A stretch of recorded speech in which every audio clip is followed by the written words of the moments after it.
Views, takes and opinions expressed on this show are of the host's own and do not represent the views, takes and opinions of the Main Event Mark, PWPH Wrestling Network and its affiliates. Material and sources mentioned in this episode is for general and commentary purposes only. This episode might include strong language and may not be suitable for children.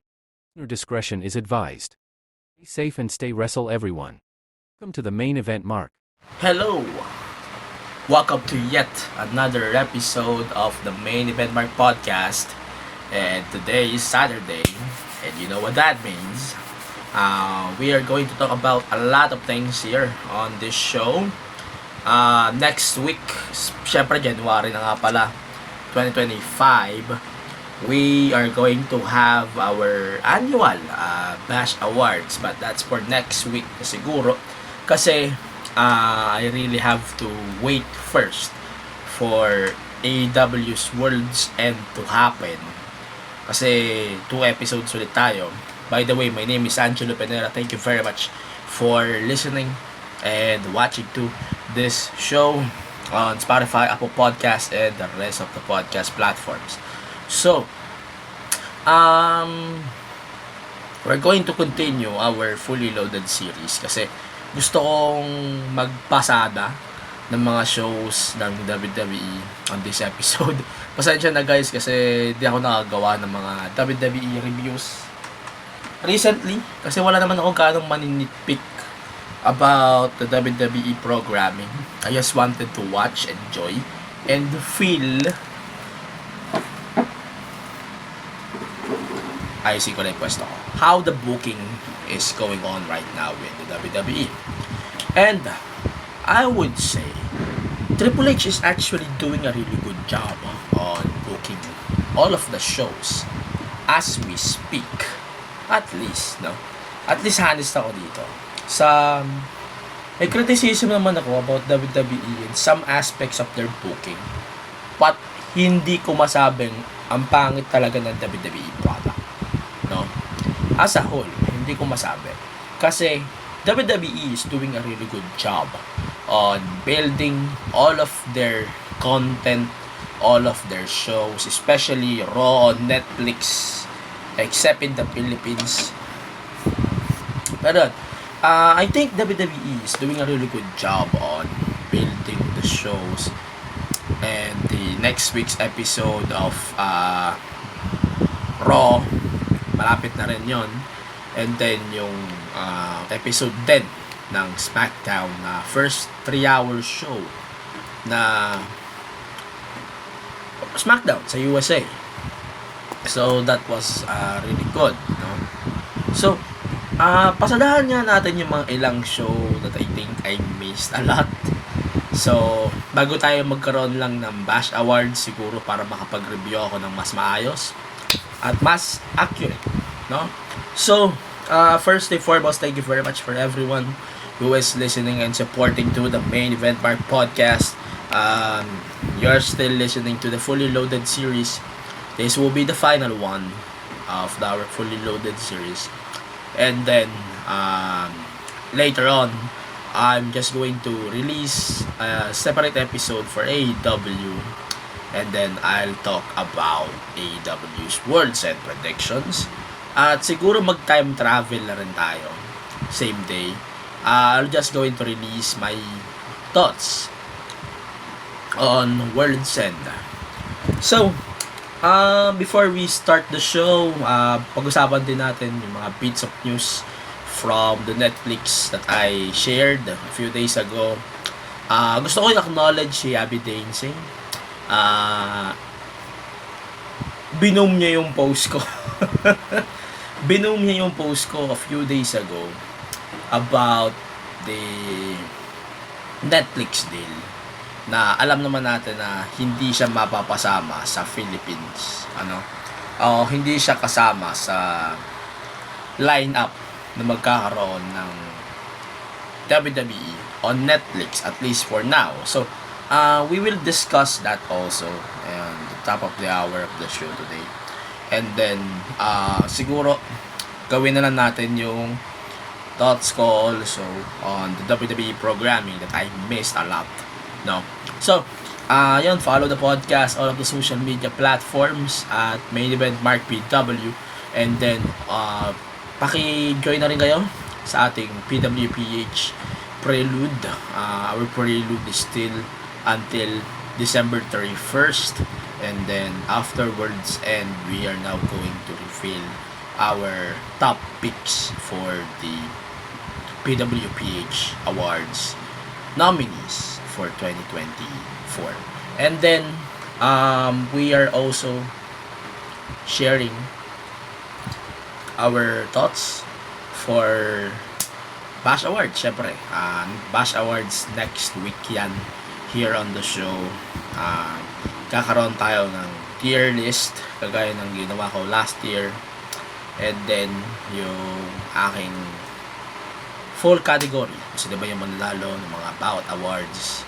Pag ano na lang natin, 2 separate episodes. Let's do that, baby. Yun. So, let's start with the news that we got from Tadam by Netflix. Ito. So, meron po silang nilabas dito na ultimate guide to watch WWE on Netflix. So, alam naman natin lahat. Hindi ko nababasahin to ng buo, tong article na to. Kasi ang haba ng article na to eh. Laman lang dito, details. Papanood nyo ba yung shows on Netflix? Pero ito kasi nakalagay dito. Can I watch WWE on my Netflix plan? So, nakalagay dito, all live events in Netflix are included. All plans, including select WWE programming depending on your region. So, big question dito was this one. So, where I can watch the Raw or SmackDown or NXT or Premium Live Events, the archive.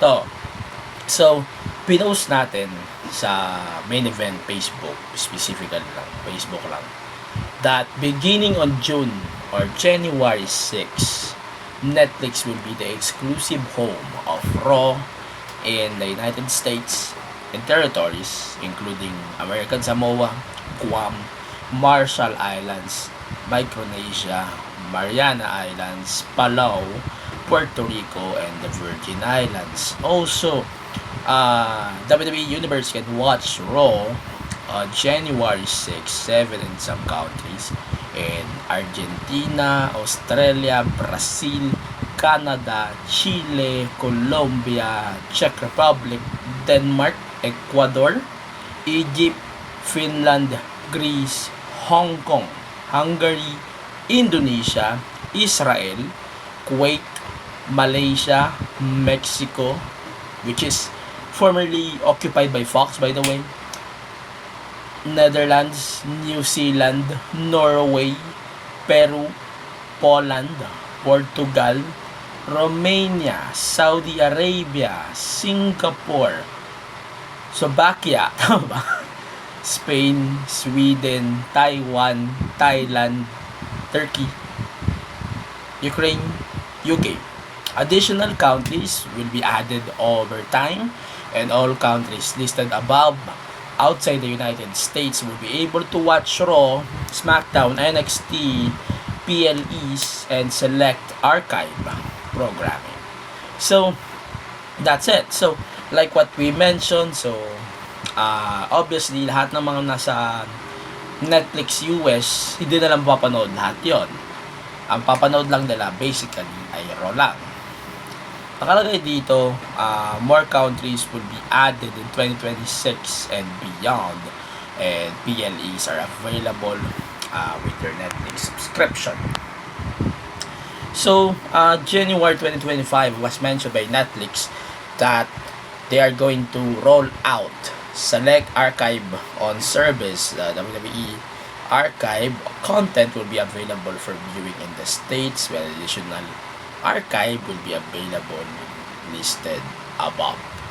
So, how soon live airing or episodes will be available on Netflix? Episodes will be available to watch immediately after the live stream. If watching live isn't supported on your device, These events are available a few days later to you anytime, just like other titles. Can WWE content be downloaded for offline viewing for Netflix? It was mentioned the events or shows can be downloaded 48 hours after it streams on Netflix. What else I can watch live on Netflix? Lahat po ng programming ng WWE. If you are outside the Philippines or the countries I just mentioned, you can watch the show on Netflix.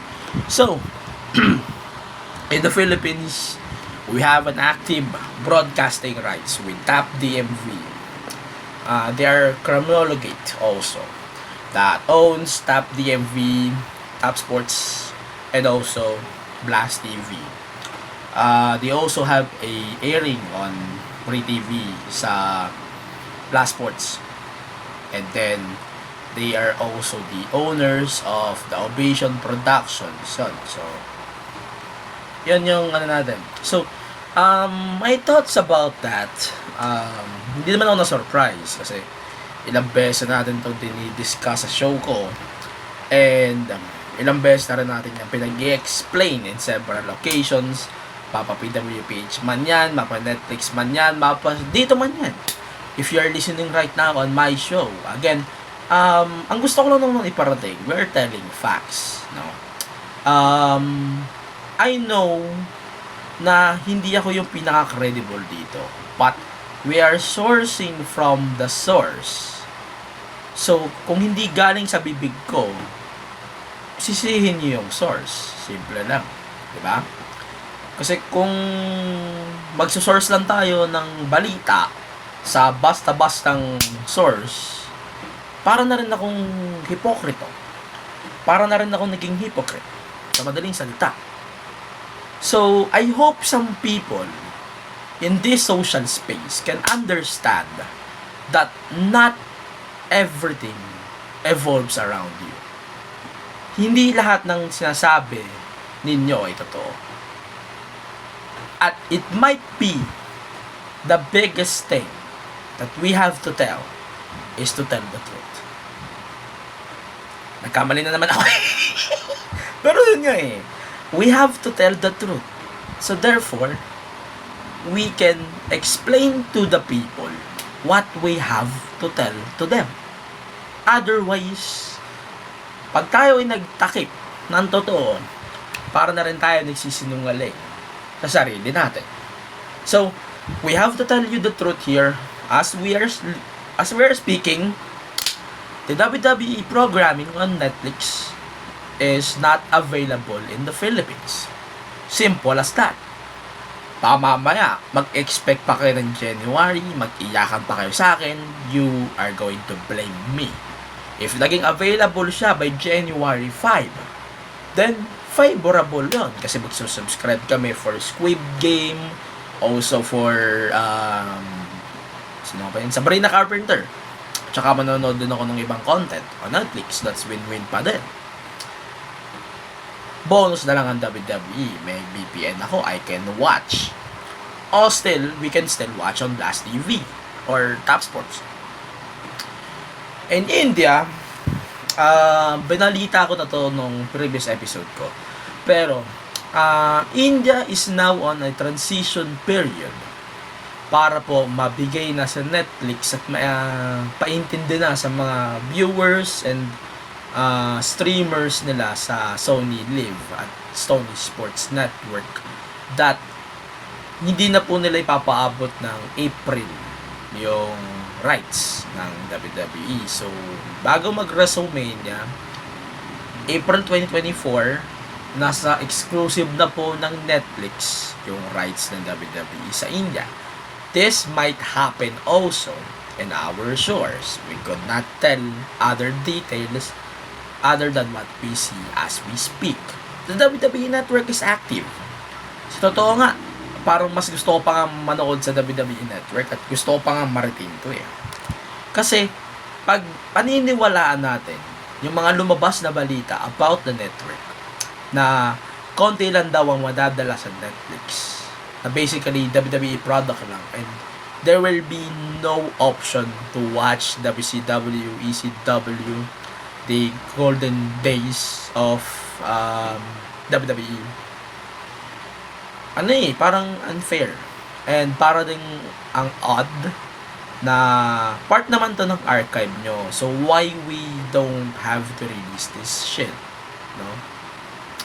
Yun So, yun gusto kong malaman din at gusto rin natin malamang lahat. O, kailangan ba natin itong itago? Or we are going to release a different service? Or it's this going to be released eventually on Netflix? But we don't know. Everything about the other content, ang alam kasi natin, i-release ng WWE yung mga recent, like yung mga nasa under ng WWE banner, if we're going to base on the rumored information that we're getting from the sources. Dave Meltzer, hindi ako niniwala sa taon to, pero he is also citing that we might get limited content on Netflix. Fightful is trying to confirm if it's true. Wala silang makuwang sagot. PW Insiders are trying to confirm also if it's true. Ang alam lang nila, Netflix deal won't be applicable to all at this time, effectively January 2025. We might get Netflix, but we could not guarantee when. That's the thing. Yun yung yun yung thing dun We can still watch the WWE on Netflix if we're going to use a VPN. Pero, syempre, using VPN has also consequences. Baka mamaya, hindi natin maka-view, no? Kaya mag-nerd VPN na kayo, guys. Trust me. Mababiewin niyo yan pag may nerd kayo. Pero, yun. I'm using Nord, by the way, VPN. Pero, hindi ko ipeplex yan sa mga viewing party na sabihin, ay, babebes po kami ng show sa Netflix. Pero naka-VPN po kami. Fuck your VPN. Fuck your VPN. Unang-una. Alam mo naman natin lahat na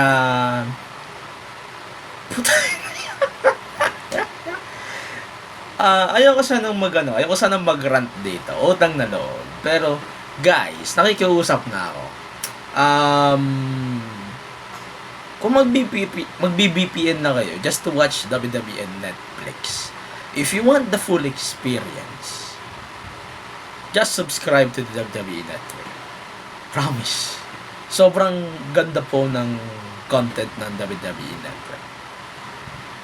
If nasabihan nyo ako na, ay putang ina mo, main event, hypocrite ka naman.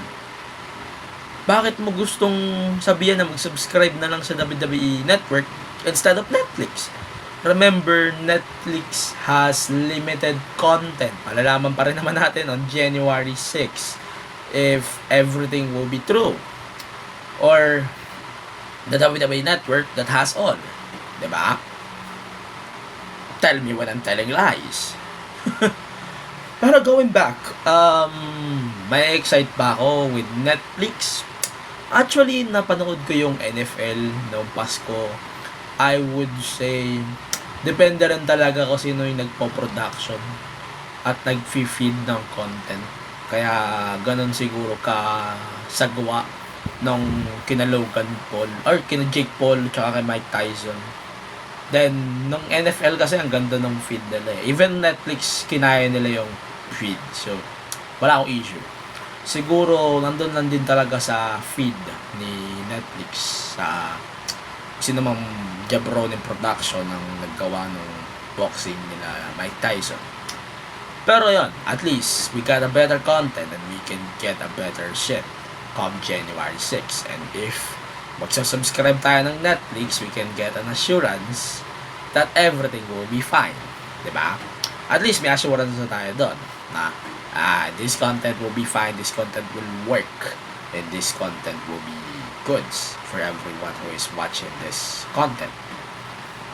Pero going back on our show, so Netflix deal, I should be excited about it. Depende. Depende. Ando na kasi sa isip ko yung trauma about the if natatandaan nyo, we have the Disney Plus. Nung nag-deal tayo with Disney Plus, ano nangyari? Boom! Fucked up. Day 1 pa lang, umabot pa ng hanggang 1 taon, backlash, hindi sila nag-release ng video on demand. Then eventually, WrestleMania next year, then sila nag-release ng video on demand, which is stupid by the way. Which is stupid. And then, hanggang sa nawala na sila sa Disney Plus. So, wala na sila ngayon sa Disney Plus as we speak. And then, inaantay na lang natin talaga na mag-transition over on Netflix. Kasi andun pa rin sa top yung rights, di ba? So, that's the idea and that's the thing that we have to look forward to. Going back, bakit nga ba fully loaded ulit tong episode na to? Kasi, gusto kong reviewin lahat ng mga na-miss kong shows dito sa show. Started from War Games, tapos Deadline, tapos yung Saturday Night Main Event, tapos pag connect na lang natin. So, War Games. Let's start with War Games. War Games, women's match, in my opinion, I would say, hindi ito yung pinakamagandang War Games that I watch for the women. Right? It's not the best, not the baddest, but I'm not that impressed on the War Games this year, especially with the women. War Games in particular, we can use it for a better purpose or a better use. We can use it like sa, ano ba tawag dito? We can use it, maybe NXT can use it again.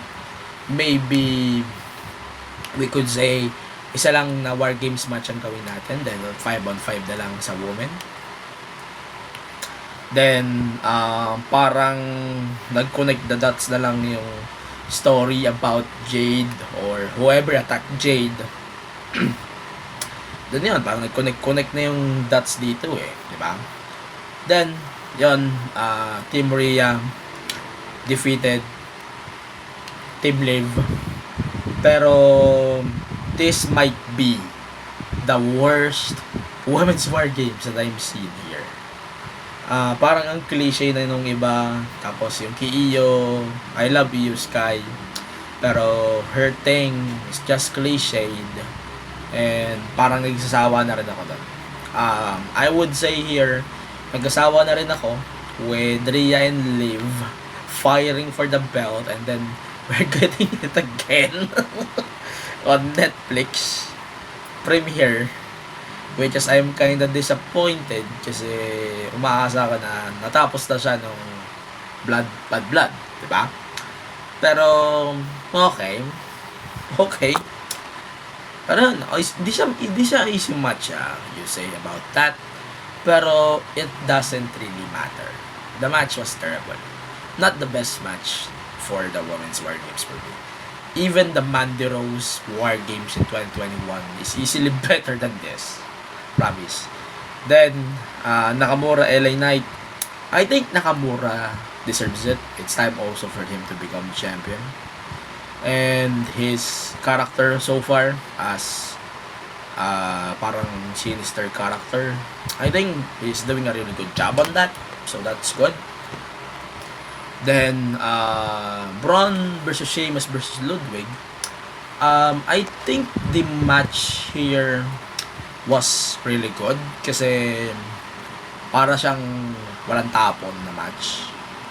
Nung pinanood ko to sa Skinny Mics, by the way, want to give a shout out to Wrestling Podcast.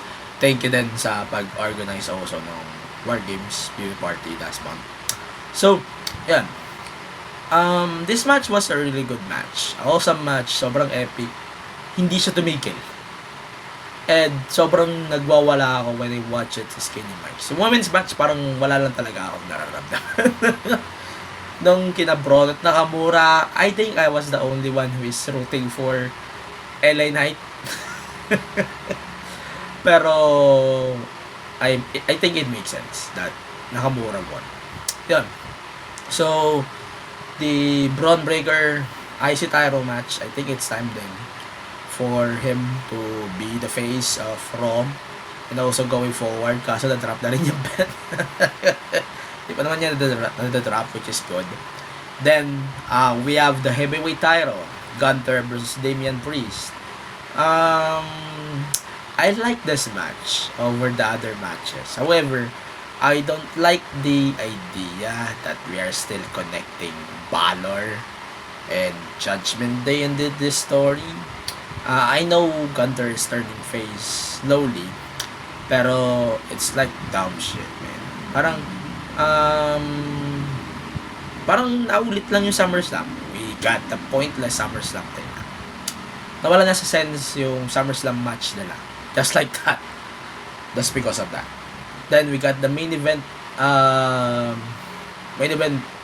Saturday's night main event match nila.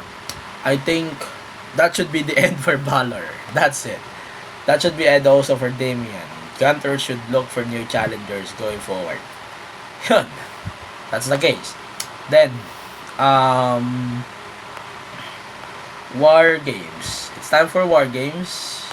Hindi ko na ipi-play by play yung buong match na to. I would say this might be not the best War Games match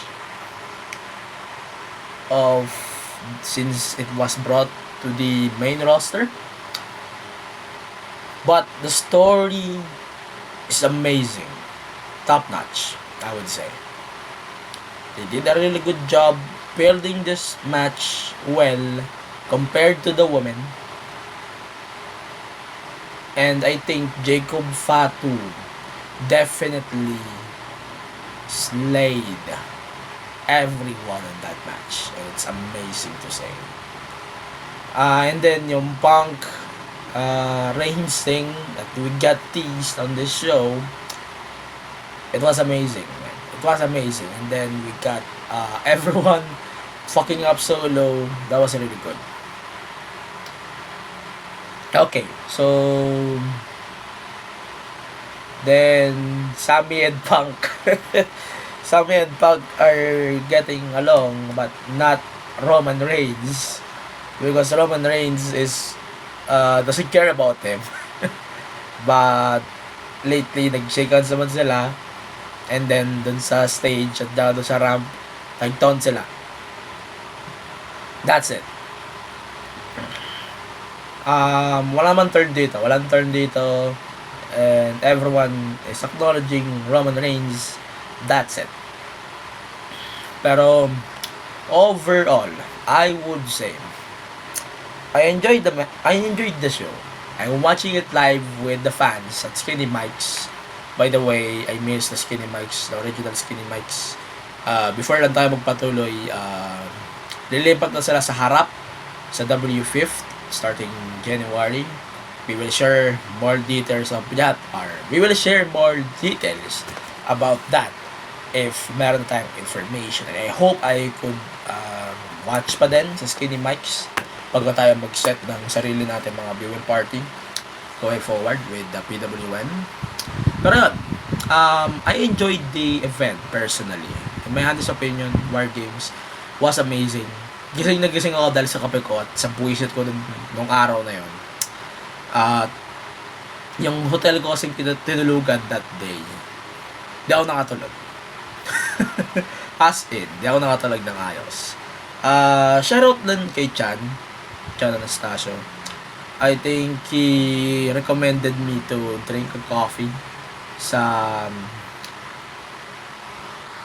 Skinny Mike's. Yung coffee nila was really good. Skinny Mike's coffee was really good. Adli pa yun, 120 lang. Wag lalabasan ako Skyflix, nakakahiya lang. Ang sarap niya i-dip sa kape, you know. Ayoko bumili ng food doon kasi nagfa-fasting ako.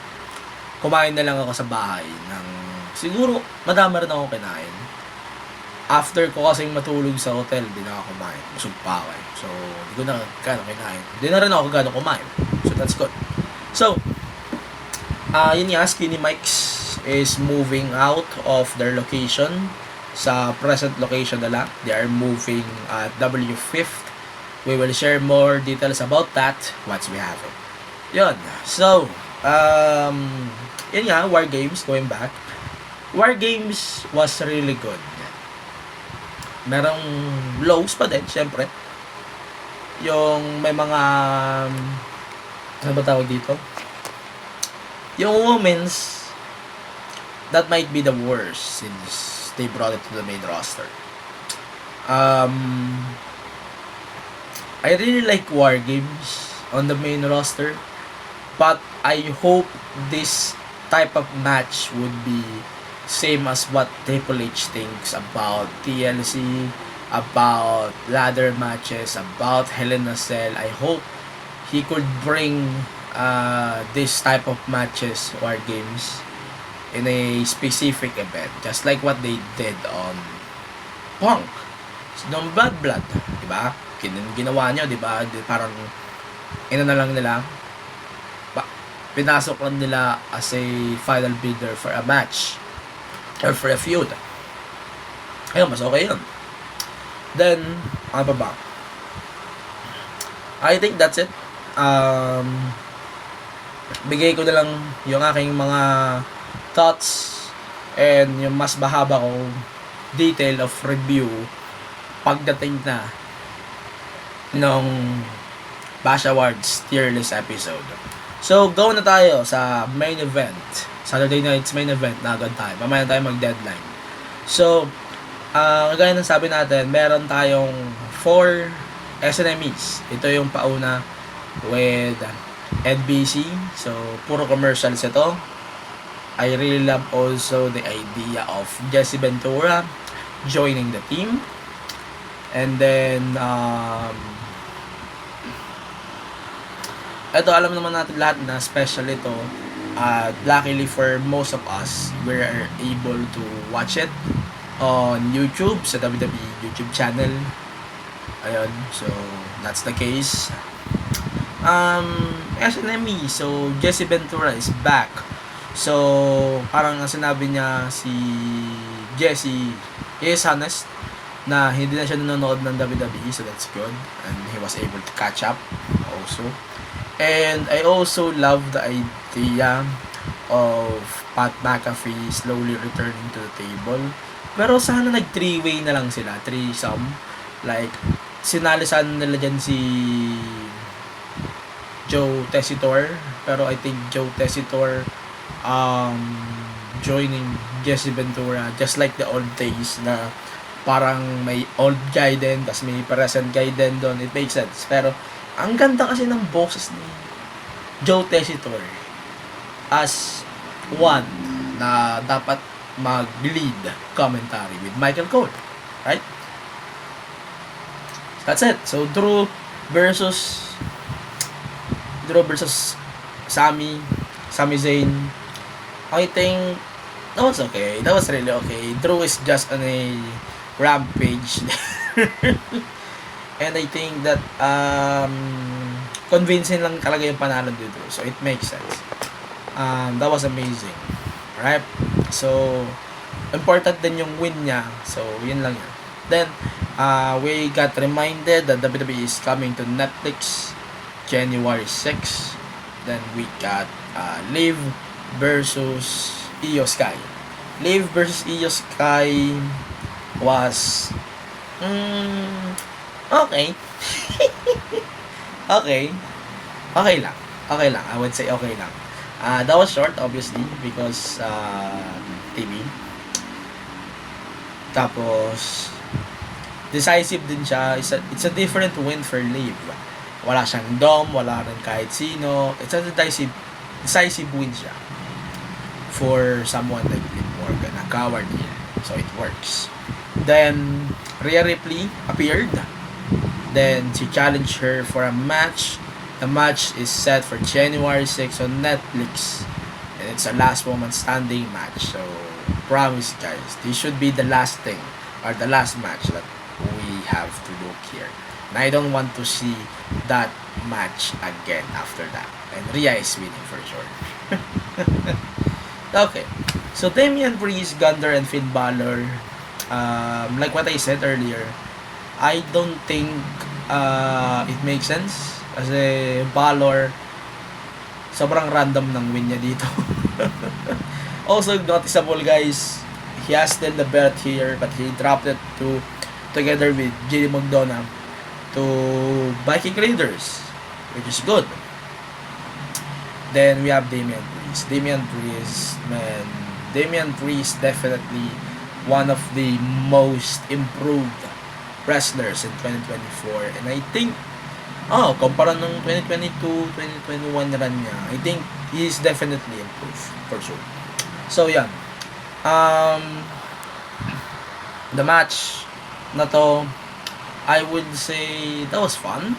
Then parang ang story lang na hina-highlight nila dito, Gunther is really not that confident on his winning streak. Pero sobrang decisive pa din yung win niya. Then Priest took advantage. He pinned Balor. So definitely that's it. Yan lang yun. Then ito. I love the Chelsea Green versus Liv Morgan, man. That was amazing. Chelsea Green versus Mitchell. That was really good. Trust me. Sobrang sad lang kasi sobrang over ni Chelsea Green, tas Mitchell, scary book as babyface. Weird. Sobrang weird. Then, the match itself between Mitchell and Chelsea Green was actually fun. Sobrang basic, okay lang. Pero I think it will make sense more if she beat at a bigger name. Maybe Bayley, maybe Tiffany, maybe Bianca. Pero parang parang tournament lang to eh. Gets ko yung idea that we need to establish both Chelsea and Mitchell, which is good. Abor ako doon. Pero parang mas big deal siguro ito if established talent yung tatalonan ni Chelsea Green.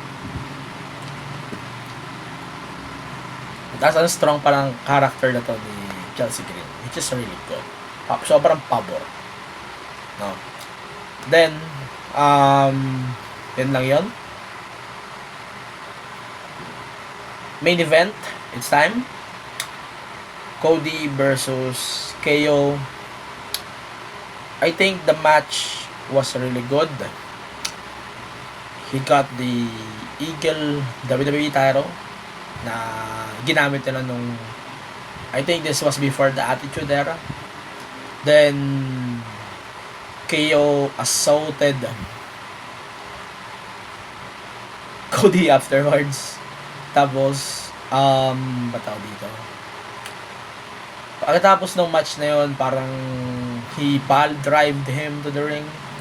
Then Triple H is there on the ramp after that. Parang inaawat niya si KO. Then, ayun, he fucked up. Ayun, so Cody definitely sold the match. Ayun, so yun lang yun. Then Jesse Ventura, I want to highlight Jesse Ventura. This was the first time ever that I watched his match, or it was the first time I was able to watch this show that Jesse Ventura was the one who was doing the commentary. And I think as someone who is watching this time, I think he did a really good job. No, I think he did a really good job, right? So that was amazing. And then Jesse is known for working more as a heel, so it makes sense na ganito siya magsalita, ganito rin siya mock kay Cody. Just like kay Dusty before, so it makes sense for me. And then that's it. The way kasi on how they posted this post-match kay KO, kay Triple H, and that assault, parang they're doing a really good job on selling the pile driver just like the other company. And then, yun, that was amazing. Tapos sobrang rare din na ka-appear dito si Triple H and Go Physical. That was rare as fuck. He did a really good job here. For sure, the match between KO tsaka Cody should be a really good match. The match was set for the Royal Rumble, the ladder match. It was announced today on SmackDown. So, yun lang yun. And that's it. I enjoyed this action. Sobrang sobrang saya din. Sobrang saya na tong show na to. And then Jesse Ventura, I think ayun. Pero ewan ko nga, parang may part na nakakalimot siya, noticeable yun. Pero I think kaya naman natin siya patawarin dito. Tanda-tanda na ng tao. Pero it's amazing.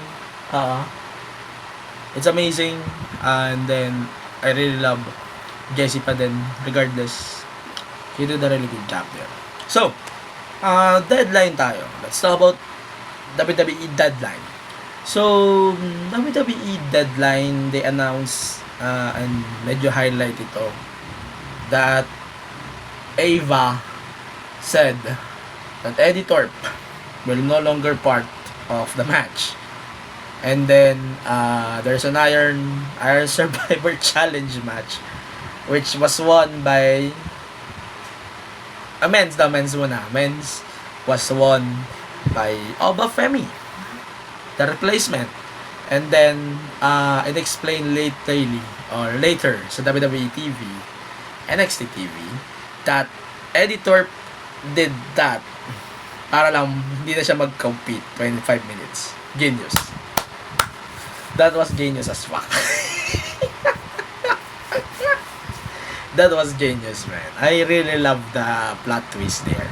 And I can't believe I am saying this, but that was genius, man. Sobrang genius. Sobrang genius talaga ng idea niya.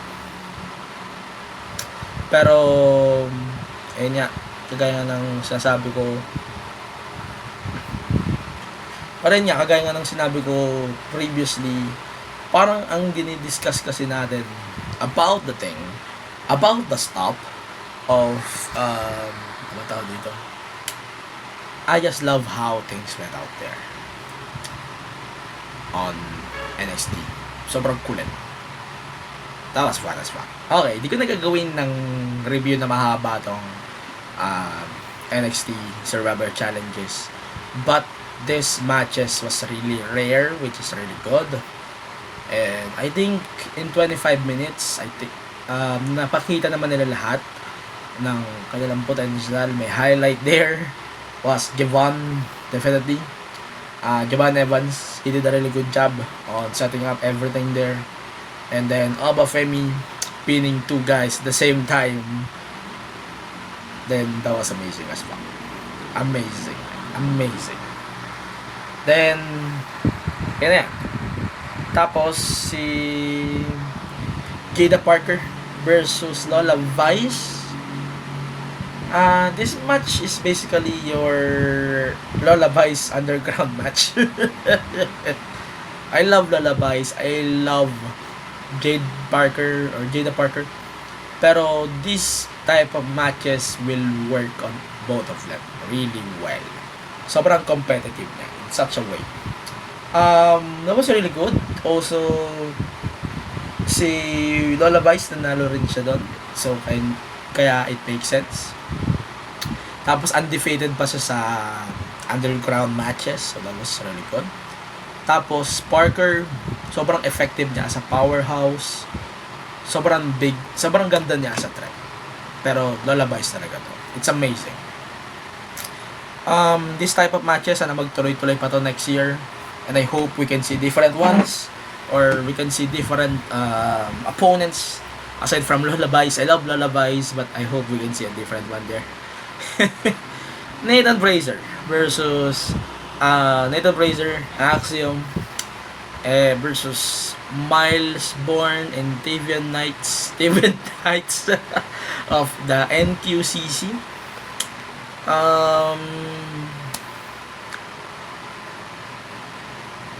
Ano naman story yung tag division ng NXT except dito lang.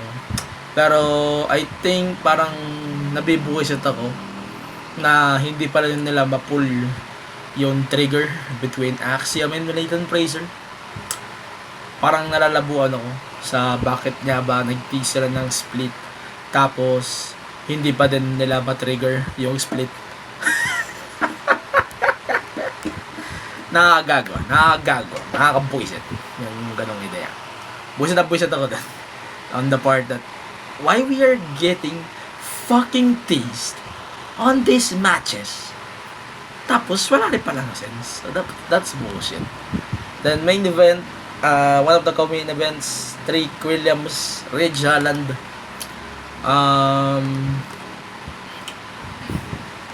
That was fine. That was a really good match. I'm not expecting too much about this thing, but I think that was a really good match.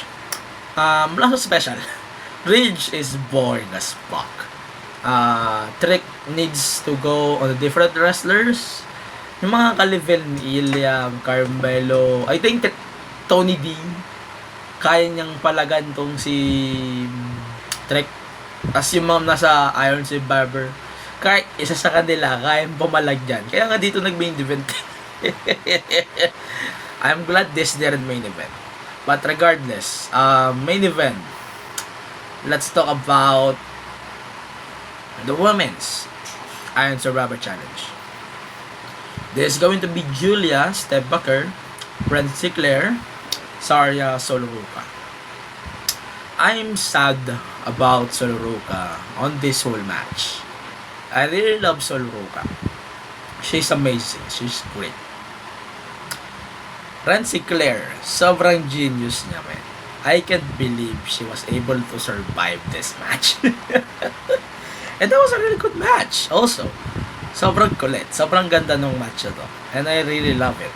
Kasi on how they are building this shit, it makes sense. On how they went out about this stuff, it makes sense. Paano nga ba mangyayari ang dapat mangyari if hindi naman meant to be or meant to happen. That was really good. Soloruka, I feel bad for Soul. Sobrang sayang. Sana madala na siya sa main roster. Then Zarya, this is not her time just yet para mag-shine. I think we still have to go first on Julia and Steph. Sila yung pinaka-over kasi.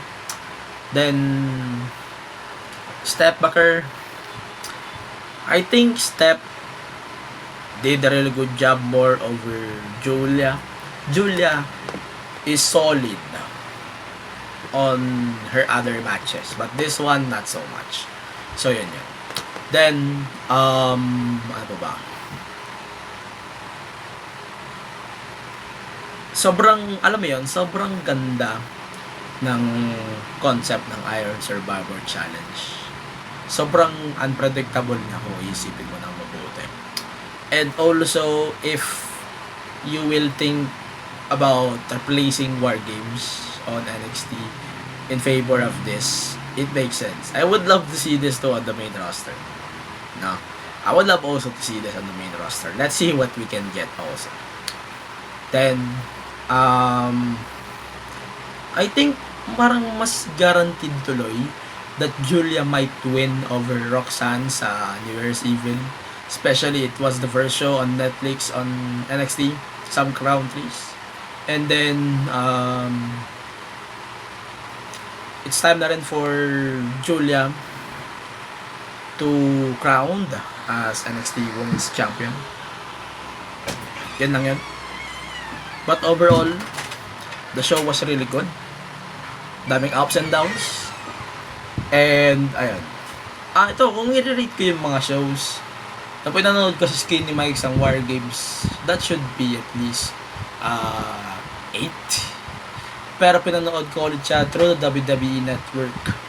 I think bumaba medyo. 7.5. Medyo bumaba na yung expectation ko. Ayun. So, Yun lang yun. So, wala naman ako ganun na-miss masyado about Raw, SmackDown, NXT. So, let's do a recap na lang of those shows. So, they're still running the CM Punk versus Seth match. I think it makes sense because obviously they're now building the road to WrestleMania. And also, they're also building up what we really have to go moving forward. So, yung episode ng Raw, after SNME, I think grabe yung Punk set promo to. Sobrang chaotic in such a big way. And it makes sense. And then, Braun versus Ludwig, I think that was really good. He got his best shot there. Yung IC, parang sayang. Natty lost. Sobrang sayang. And then, War Raiders winning the tag title makes sense to me. And then may teaser silang pinalabas starting from here that there's a 0 and then may slash, parang may nag-slash. It's definitely Penta Zero Miedo. I think he is. It should be him. If Vince still books the WWE programming, that might be almost. That might be almost. Promise. Then, main event, I think the match was really good. It makes sense on all of the aspects of the shows. Ayun. So, that's it. Then, di ko na-review yung show before SNME. Kasi nangyari ng SNME. Then, NXT, same week. I think this is really good. grabe yung setup dito ni Editor that pineke niya yung assault para masabi na magkaroon siya ng title shot. It makes sense. It's amazing. Ayan yan. Then, we have also, ano ba pwede pag-usapan dito? NXT Tag Titles. They retained also over Mark Coffey and Wolfgang. That was really good. Promise.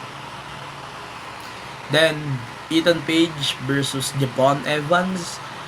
This is going to be good. And then, the thing was savage, man. Like, him making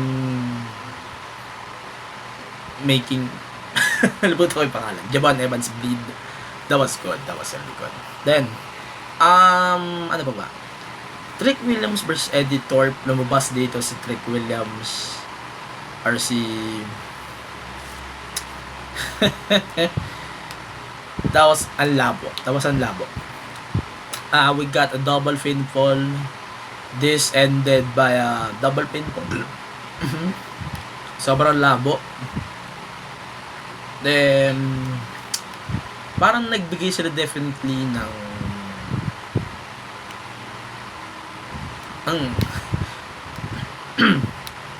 parang nagbigay sila ng build. Definitely. For New Year's Eve, wala rin Roxanne, wala rin Julia. Pero, wala na talaga akong kailangan ma-miss dito. Sa totoo lang. Wala tayong kailangan ma-miss masyado about. Then, show over deadline. Let's skip that. Let's talk about the show this week. Let's see this week's show. Raw. Let's start with Raw. Raw is lackluster as fuck. Still live from TD Garden. And then, we got Dexter Lumis versus Miz. That was bad. Siguro, I'll skip the whole thing. That was bad. That was a bad episode. Sa totoo lang. NXT this week was really good. No, Christmas Eve, we got a 4-way match for the tag titles contendership. OTM won the thing, and then Lexis King won the Heritage Cup title dahil ang tatay niya. That was smart as fuck. And then Steph defeated Corey Jade. obviously, both of them really good.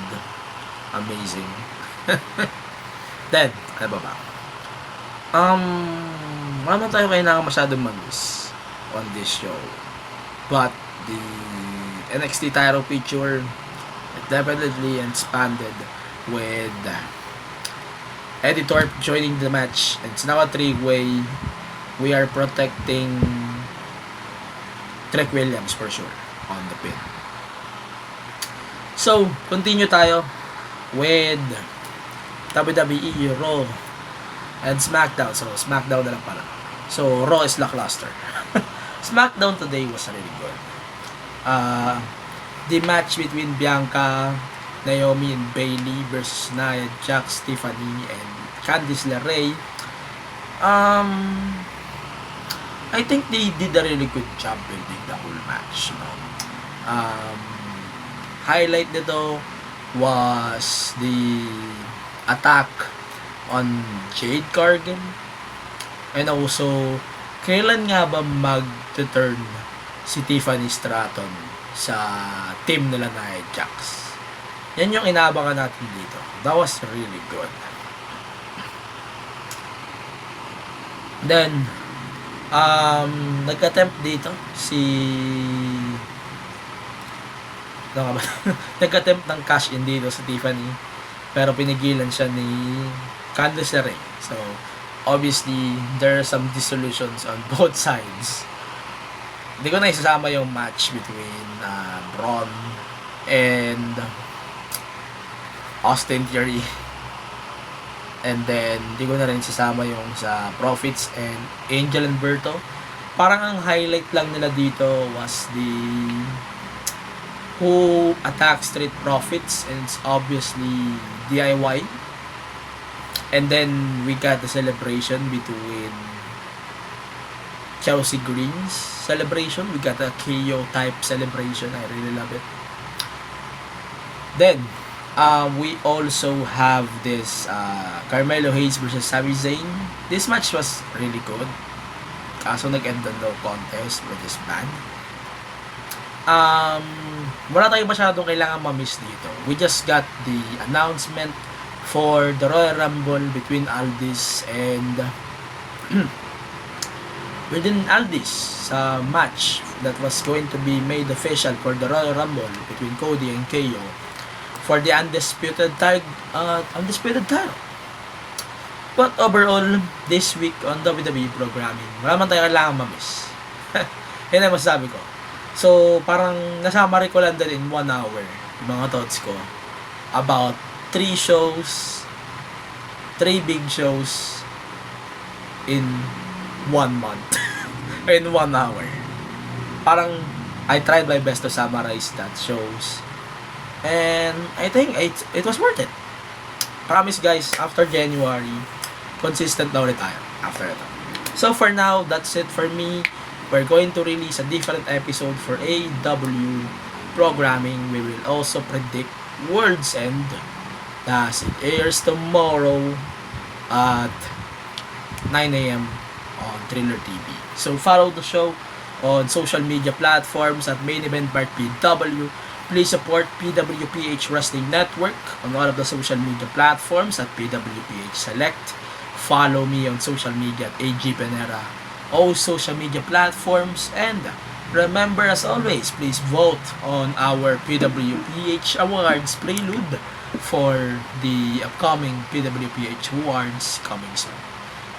With that note, see you on the next episode. My name is Angelo Penera. Thank you very much for listening on today's episode of the Main Event Mark. Bye for now. Stay safe and stay wrestling.